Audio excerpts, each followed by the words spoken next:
"You're just an unemployed gamer," my father said, laughing while my mother shook her head, a smirk tugging at her lips. They didn't realize the weight of those words. They weren't joking. They were dismissing my entire life, the countless hours I'd spent building something they refused to understand. I sat on my worn chair, controller in hand, headphones off, listening. I didn't shout. I didn't argue.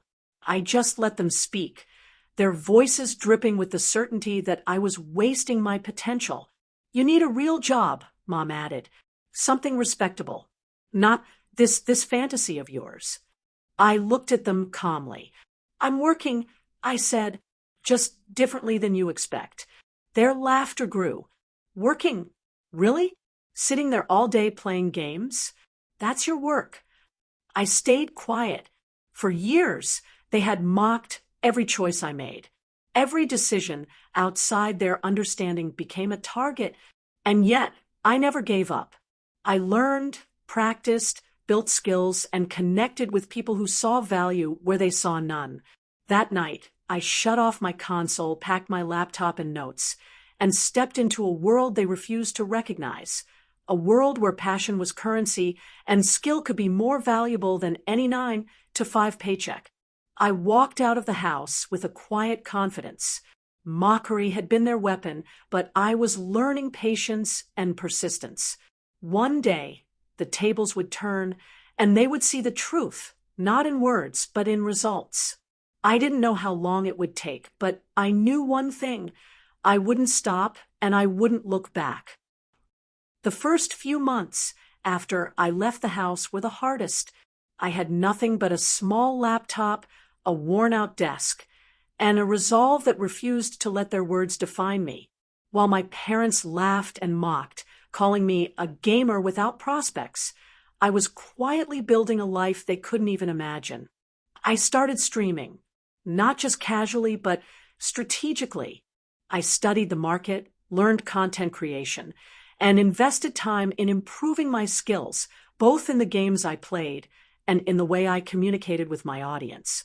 My early streams had almost no viewers, the chat empty most of the time.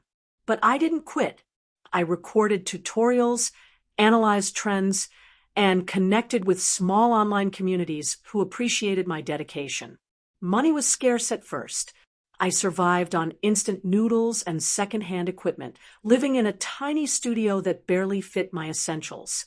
Every day, the weight of doubt and loneliness pressed against me, but every evening, I reminded myself why I started. I was proving something, not to them, but to myself, that passion, focus, and persistence could create value where skepticism only saw failure. 6 months in, things began to shift. Subscribers trickled in, then surged. My streams started attracting sponsorship offers, small at first, then bigger ones. I diversified, creating YouTube content, tutorials, and live events. Slowly, the brand I had built began to gain recognition. Friends I had met online became collaborators, and suddenly I was part of a network they could never have predicted. And yet, I stayed quiet about it. I didn't want their approval. I didn't want their ridicule turning into hollow praise. I wanted proof that results could speak louder than words, that respect could be earned without asking for it. Then came the day I first saw their text messages. My mother wrote, almost hesitantly, "We heard you're doing well." My father followed, "Is it true you're making money?" I didn't respond immediately. I waited, savoring the irony. For years, they had mocked me relentlessly, insisting that gaming was a waste of time. Now they were asking for details, almost pleading for information. I took a deep breath and replied, calmly but clearly, "Yes, I'm working just as I said I was. The difference is, I built it myself." The silence that followed was delicious. Hours passed. Then came more messages, questions about earnings, sponsorships, even advice requests on what I was doing. My parents, the ones who once laughed at me, now wanted in. They wanted guidance, acknowledgement, a piece of the life they refused to support when it mattered most. But I didn't just answer casually. I made them see the journey, the sacrifices, the failures, the nights spent grinding alone while they mocked me. I sent screenshots, spreadsheets, and links. Every number, every subscriber milestone, every collaboration was a reminder. The unemployed gamer was now a self-made entrepreneur. And still, I didn't gloat. I let the evidence speak. I let the truth sink in slowly. By the end of the year, I had built a stable, profitable operation. My streams, content creation, and freelance work had given me financial independence. I moved into a larger apartment, invested in proper equipment, and even hired a small team to manage growing demand. Friends who once doubted my choices now asked me for advice. Sponsors treated me with respect. I was recognized in online communities, featured in blogs and articles, invited to panels and events. And all the while, the mocking voices of my parents echoed in my mind, not as pain, but as fuel. Every insult, every dismissal, every laugh that once stung had been transformed into determination. Their disbelief had become my motivation. Their mockery had given me clarity. One evening, I received a call from my mother. We want to talk. Can we come by? I paused. The same people who had mocked me, the people who had once laughed at my unrealistic dreams, were now approaching me with caution, almost reverence. I smiled, faintly, not with triumph, but with calm satisfaction. I didn't need to celebrate in front of them. I had already won. I had turned their doubt into my path, their mockery into my momentum. And when they arrived, they would see more than just a gamer.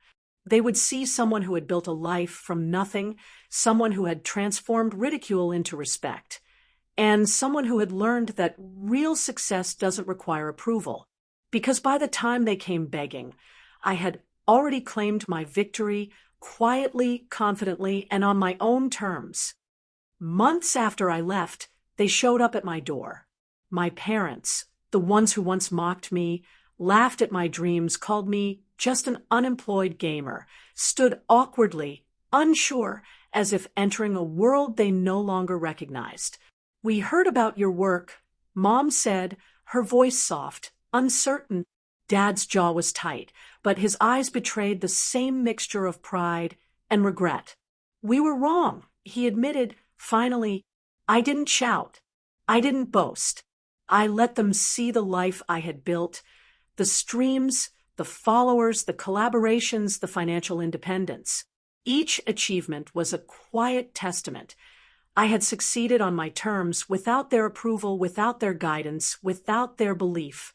They came asking for guidance, for advice, for acknowledgement of what I had built. I shared, I explained, but I never forgot the years of mockery. This was not revenge. This was dignity. That night, I understood something important. Success isn't about proving others wrong.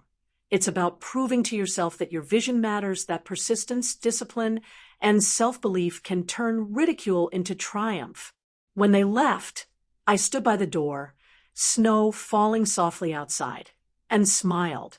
I hadn't just earned their respect. I had claimed my life.